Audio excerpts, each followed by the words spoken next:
Hello my dear friends, you're in the Military Summary channel, and today we will discuss the situation in the world on the 18th of June of 2025. Today we have lots of very interesting updates, so let's start. And during this video we're going to discuss lots of very important updates and topics. First of all, we're going to talk about the Israeli-Iran conflict. According to information we have, during the previous day, the President of the United States of America made lots of important statements about the situation. Furthermore, we're going to discuss the situation in Ukraine. Today, the Ukrainian parliament more precisely, adopted very important law that gives us very interesting and powerful insights about the future of Ukraine and the special military operation. Of course, we're going to talk about the president of the Russian Federation, Vladimir Putin. Today, he had lots of calls with different leaders of the world, especially from the Middle East. He wants to finish the conflict between Israel and Iran, no matter what and no matter price. And the most important, we're going to discuss the situation on the ground. During the previous 24 hours, the Russians improved their position significantly at some directions. So let's start everything in details. And first, let's talk about Iran. As we discussed, as I told you, the President of the United States of America made lots of very interesting statements. First of all, he stated that US has established full control over Iranian airspace. We now have a complete and utter control over Iranian airspace. Iran good air surveillance, and other defense equipment. And there was lots of it, but it doesn't compare to what America designed, developed, and manufactured. No one does it better than the good old USA. Later, according to information we have, Donald Trump demanded unconditional surrender. According to information we have, Trump gave Iran 24 hours to abandon its missile and nuclear programs and surrender. Of course, so these are the words of the President of the United States of America, and according to him and according to his words, currently Iran is about to finish production or creation of their nuclear bomb.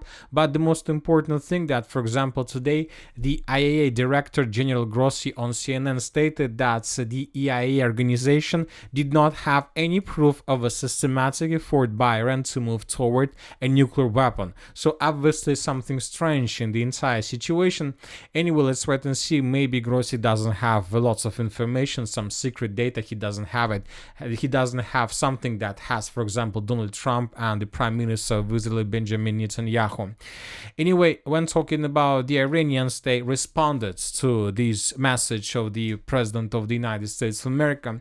Iran's supreme leader responds to Trump's demand to surrender immediately. The Iranian people never surrender. Khamenei said he warned that any military conflict with Iran would inflict massive losses on the United States of America. But when talking about the current situation, we see that the Iranians in Iran is the only side that suffers huge losses. During the previous 24 hours, we got lots of videos and pictures of explosions all over the entire territory of Iran, in the southern part, in the northern part, in the western part. The Israelis were trying to destroy several positions and facilities even in the eastern part of Iran, and we see complete absence of any air defense system. During the previous 24 hours, the Israelis also destroyed helicopters of Iran and many other different and important equipment. Once again, we still haven't seen Russia's Su-35 in combat, in action, those Su-35 that the Iranians bought several months ago. So obviously this is also a very strange situation. Of course, the Iranians from their side carry out their own massive missile strike in the direction of Israel, but most of the experts came to the conclusion that obviously the Israelis deal much more damage to the Iranians than the Iranians to the Israelis. At the same time, and meanwhile, the United States of America continue collecting and massing their forces to the south of Iran, preparing themselves before the beginning of their own operation. And today we got a very important article right before we started making this video, that the Iranians sent several aircrafts in the direction of the state of Oman, probably for negotiation process with the United States of America. And there are very high chances that this evening the Iranians will surrender completely. Anyway, let's wait and see what is going to be next, because the leader of Iran stated that the Iranians never surrender. So we'll see what is going to be next. Now let's move to Ukraine. And once again, as we discussed 5 minutes ago, today the Ukrainians adopted very important law. So this is the law I'm talking about. According to information we have, the Verkhovna Rada of Ukraine has approved a bill that allows those who fight on the side of Russia or who have received a Russian passport to be stripped of their citizenship. The authorities explain this by the need to protect national security and the interests of the country. According to the law, those convicted of treason and collaborationism will be targeted. They may be officially recognized as having lost their Ukrainian citizenship. So this is very important, and I would like to explain to you what exactly does it mean. Before the beginning of the special military operation, probably before the beginning of 2014, when the Ukrainians was the entire as Ukraine with the Crimea, Donetsk, Lugansk, Zaporozhye, Kherson region, so everything here was Ukrainian, the population of Ukraine was around 54 million people, and all those people were voting and electing presidents and the parliament of Ukraine. But after 2014, the Russians managed to establish control over a significant number of territories and square kilometers. Lots of towns, cities, villages were taken by the Russians and recognized as a part of the Russian Federation, by the Russian Federation, of course. And of course, after 2022, after the beginning of the special military operation, lots of Ukrainians chose not to go in the direction of Poland or the Western countries. Lots of Ukrainians decided to move in the direction of the Russian Federation. Currently, I can tell you for sure the exact number of Ukrainians who prefer Russia than the Western countries, the European Union and Ukraine itself, but obviously we are talking about millions. We are talking not about 1-2 millions, we are talking probably about 8 till 15 millions of Ukrainians who decided to stay with the Russian Federation. This is not 50% of the entire Ukrainian population, but obviously we are talking about a very big number. So that is why exactly Zelensky decided to probably strip these people of Ukrainian citizenship. And the thing is that Zelensky is trying to prepare himself and Ukraine itself before the beginning of the parliament elections and the elections of the president of Ukraine. Imagine yourself that if every single Ukrainian who is according to Ukrainian legislation, let's say months ago, decided to take part, let's say, in the president elections, imagine yourself what kind of results could be for Zelensky.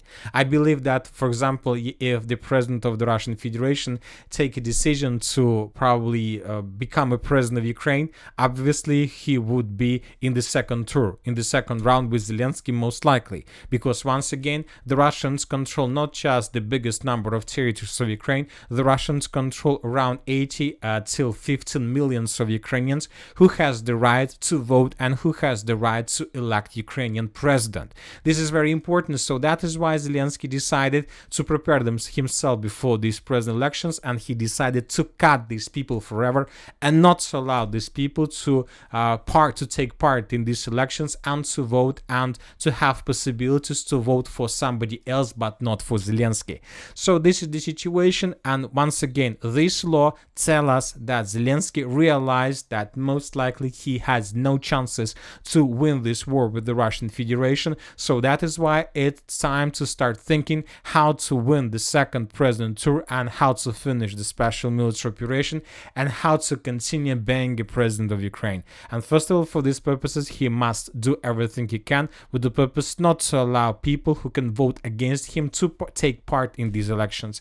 So this is the situation. Anyway, let's wait and see what is going to be next, but obviously Russian Federation, they know they have this tool obviously, and Russian Federation will never accept this adoption and this law. They will most likely recognize this law as a law that doesn't have any legitimacy as Zelensky himself.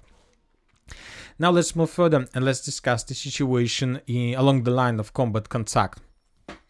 And first, let's talk about the video that was published today from the Sumy direction. This is the city of Konotop, and this video was published by the Russian sources. There are several things I would like to point your attention. First of all, I would like to point your attention on the quality of this video. Obviously, the Russians have very good cameras, very good equipment that allow them to see everything they want during every period of time, during the night, during the evening or morning. It doesn't matter for the Russians right now. And as a result of this reconnaissance operation, the Russians managed managed to discover the temporary deployment point of the 58th Motorized Brigade of the Armored Forces of Ukraine, and then the Russians attacked this territory with several Iskander missiles. There were very heavy explosions, and the Russians reported that the Ukrainians suffered huge losses. You know that the 58th Brigade, this is not the original area of the 58th Brigade. According to information we have, this 58th Brigade at least used to be in the Siversk direction or something like this, and now we see that Ukrainians, most likely with the purpose to stabilize the situation, were forced to redeploy this brigade from the Siversk area in the area of the city of Sumy, and the Russians managed to destroy probably several, half of a third part of one battalion of this brigade. Now let's move further and let's discuss the situation along the line of combat contact on the ground. We have lots of very interesting changes. Today, the Minister of Defense of the Russian Federation reported that the group of forces north, as a result of offensive operation, managed to establish complete control over a small village by the name of Nova Nikolaevka. This village was taken by the Russians, according to the Minister of Defense. We still haven't received even a single video which can confirm this information, but we believe that this video will be published sooner or later. So based on this report, based on the report of the Minister of Defense of the Russian Federation, and on the Group of Forces North official Telegram channel, we adjusted the map in this area. Now the Russians are moving further in the southern direction, and the next target for the Russians is the village of Varachina. Currently, there are very heavy clashes exactly in this area, and with the fall of the village of Varachina, we can say that the first defense layer in the northern direction, in the Sumy direction, in the central part, probably has been completed. Another important thing that, according to information we have, and we discussed this information several days ago, the North Koreans are going to send the forces in this area probably for some engineering purposes, and today we got a very interesting article that was published by the Russians. We will discuss this article tomorrow in details, and according to this article, the Russians have already created in the Kursk direction and in the northern part of the Sumy Oblast of Ukraine 37 square kilometers of defense roads. So as we discussed, the Russians invited North Koreans not to fight, not for assault operation, not for any other purposes, but to create as many as possible roads that the Russians can use in their offensive operation further in the direction of the city of Sumy. 37 square kilometers of safe roads were already created by the Russians, not by the North Koreans, because they still haven't arrived on the territory of the Russian Federation. So now the Russians are doing this by themselves, and the Russians are saying that this technique, these tactics, this technique, this technology managed to improve Russian logistics significantly. The Russian losses were reduced to minimal level because now the Ukrainians has less possibilities, less chances to attack Russian forces while they are moving through these roads completely covered with protection nets. And when 5,000 Koreans begin building all these nets, obviously they will do this very fast, which will allow the Russians to move very fast as well. As for now, I'm not even sure what exactly the Ukrainians are going to do with this. Most likely they will not be able to do anything with this. For these purposes, they need thousands of drones, thousands of FPV drone operators, and just one purpose, to attack probably these engineers, but this will allow the Russian forces to move without any barriers. So very complicated situation. Anyway, let's wait and see what is going to be next. Now let's move further. Let's talk about the northern Kupiansk direction. During the previous 24 hours, we got another very important statement made by the Russians. The Minister of Defense of the Russian Federation reported that as a result of decisive actions by the units of the Group of Forces West, the settlement of Dolginka in Kharkiv Oblast was secured completely. So the Russians reported that they managed to secure and to take under complete control this village of Dolginka, and based on this report of the Minister of Defense of the Russian Federation, we have colored this territory in Russian favor. So now we see the situation. We see that there is a pocket around the village of Kutkovka, and this configuration of the front line tell us that most likely the Russians are going to move further in the western direction with the purpose to take this village of Kutkovka in Koldrun and so force the Ukrainians to fall back. And we see that the Russians are about to finish the encirclement, and most likely the Ukrainians sooner or later would be forced to fall back under the pressure of the armored forces of the Russian Federation. When talking about the city of Kupiansk itself, the situation is very difficult, and this was stated by the Ukrainian sources. But at the same time, we made several adjustments of map in Ukrainian favor. We colored the northeastern part of the city of Kupiansk in Ukrainian favor based on the video that was published by the Russian sources. In this video, we can see how Ukrainian vehicle entered these facilities, and then the Russians began bombing and attacking this territory. Most likely, this is the FPV drone operator group, another that came probably to replace the group that was before them. The Russians began attacking this territory, and we adjusted the map. This territory used to be considered as a contested area or the gray zone, because if you remember, probably during the autumn of 2025, the Russians attacked the city of Kupiansk. That was fast lightning, unexpected attack that allowed the Russians to enter the northeastern part. We colored the northeastern part of Kupiansk in Russian favor. Later we got reports that Ukrainians restore control, and just today we got proofs that the Ukrainians managed to restore at least this part of the city. We don't know for sure about the forest further in the northeastern direction, so as for now we are waiting for additional updates. Now let's move further. Let's discuss the situation in the southern Kupiansk or the Liman direction, where the Russians continue their offensive operation. During the previous 24 hours, we got several videos how the Russians continued attacking and hunting Ukraine FPV drone operator bases. During the previous 24 hours, we haven't received anything to change the map. As for the Sivers direction, the Russians continue their offensive operation. They are trying to destroy as many as possible roads and equipment to the west of the settlement of Serebryanka.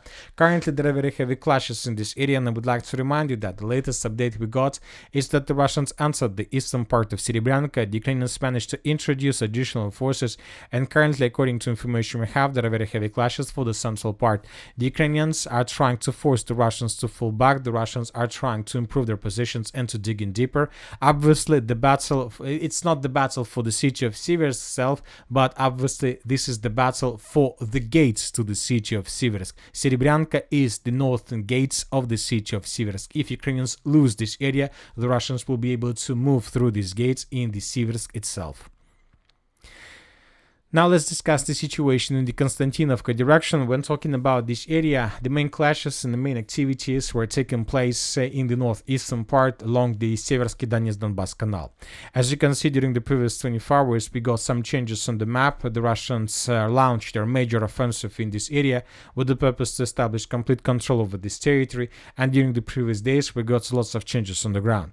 So basically, the 15th of June is the start date, is the date of the beginning of Russian major offensive, and right after the 15th of June we began receiving more and more changes on the ground. Some of them were confirmed, some of them weren't confirmed, but were provided by different reliable sources. Anyway, the Russians continued, and according to information we have, by the end of the 18th of June of 2025, the Russians managed to secure completely the southern Deliivka. This information was confirmed by neutral mappers, and the Russians improved their positions, and we have geolocation. Furthermore, several pro-Russian resources reported that the Russians continue moving further along the Seversky Donetsk-Donbas canal and establish complete control over this dense network of the fortifications. So by the end of the 18th of June of 2025, the Russians established complete control over this territory that you can see right now in front of your screens. We are waiting for additional updates. Maybe tomorrow we will receive some geolocations, or maybe tomorrow some reliable mappers will adjust and confirm this information. And then we will do the same. Now let's move further. As for the Kliban-Byksky pockets, during the previous 24 hours we haven't received anything special. Probably the only important update we got is the report that was published by the pro-Ukrainian sources from Deep State team. According to them, the Russians managed to improve their positions significantly in the southwestern part of the Kliban-Byksky pocket. They colored lots of territories. When talking about our map, we added just one block according to the Deep State, just this one, because most of the territories that Deep State colored today were colored before according to different reports and geolocations. So this is the situation. The Russians continue their offensive. Currently there are very heavy clashes in the most western part of the city, of the village of Yablunovka. When talking about the Pokrovsk agglomeration, the most important updates are coming from the area of Novoekonomichne. Different sources, including pro-Ukrainian sources, reported that the Russians secured the village of Mirne, as for now without any proofs and geolocations. Furthermore, several pro-Russian resources and neutral mappers reported that the Russians managed to secure and take under control the dense network of the fortifications to the south of the settlement of Malinovka. If both reports are being confirmed, then we can say that the Russians are about to maintain the lines and to shorten the lines between the villages of Koptiva, Malinovka, Mirna, and Mikhailovka. If the Russians are able to do this, if they can take under control this red line, then this is going to be already the beginning of the battle for the city of Novoekonomichne itself. Obviously, the Russians will test Ukrainian defense, will try to answer the settlement itself with the purpose to understand whether the Ukrainians are able to hold their lines or not. Maybe if the Russians enter the village of Novoekonomichne, the entire front line collapse automatically. Who knows? And most likely the Russians will try to find answers to this question. As for the South Donetsk direction or as for the Dnipropetrovsk direction, during the previous 24 hours, we have several interesting changes. The Russians, according to information we have, secured several tree lines to the west of Goryokhova, and these are the first square kilometers of the Dnipropetrovsk Oblast. So today we start receiving first reports that the Russians began advancing in the western direction, and several square kilometers of the Dnipropetrovsk Oblast were taken by the Russians as a result of offensive. Furthermore, there are very heavy clashes on the territory of Zaporozhye. The Russians during the day were bombing and attacking the settlement with artillery and all types of caliber they have, trying to reduce the Ukrainian defense capabilities. We are waiting when the Russians are going to launch their major offensive, and obviously this is going to start within hours, not even days. At the same time, we start receiving very interesting reports on the line between the settlement of Shevchenko and Fedorovka. The Russians unexpectedly began offensive operation in this operational space, trying to improve their positions as far as possible in the northwestern direction. The Russians during the previous 24 hours secured lots of territories, captured lots of tree lines and fortifications. This information was confirmed by neutral mappers, by pro-Russian resources, and by very reliable pro-Russian resources. So let's wait and see what is going to be next, but obviously if the Russians continue their offensive, they can probably outflank lots of Ukrainian villages and to get the outskirts of the settlement of Velika Mikhailovka. This is probably the next target of the Russians if they begin moving in the northwestern direction. As for the Zaporozhye area, during the previous 24 hours, we haven't received anything special. I would like to remind you that during the previous weeks, we got lots of reports that the Russians began their major offensive in the direction of Orekhov, Gulay-Polye, or in the direction of Malinovka, but yet we haven't received anything that can confirm either any changes on the ground or any progress on the ground. Furthermore, the Russians continue bombing and attacking these territories. They will continue doing everything they did 6 months ago or something like this. As for now, we can't say that the Russians are in offensive state, are in offensive operation. Probably that was an attempt to distract Ukrainian attention and to force them to keep some reserves exactly in this area. And that's it about Ukraine. And another important thing, as we discussed at the beginning, several statements about the president of Russia. Vladimir Putin spoke on the telephone with the president of the United Arab Emirates. An exchange of views was held in the context of the sharply aggravated situation in the Middle East. Both sides expressed deep concerns over the ongoing escalation of the Iranian-Israeli conflict. The Russian president confirmed Moscow's readiness to provide mediation assistance in promoting dialogue between the parties to the conflict. Furthermore, according to information we have, yesterday, the President of the United States of America had a call with the President of Russia and the leader of China. And obviously something important they were talking about. One thing we know for sure, we don't know how exactly the conflict in Iran is going to be finished, how exactly the situation in Ukraine will be resolved. But one thing we know for sure, that the oil, currently the price for oil is already more than $75 per barrel, which is very, very high price, very, very high cost, and this is very good for the Russian Federation. And that's it for today. Military Summary channel reminds to condemn any violence in the world. Thank you for your watching. Subscribe to my channel, put your likes, join my Patreon, and have a good day. Bye bye.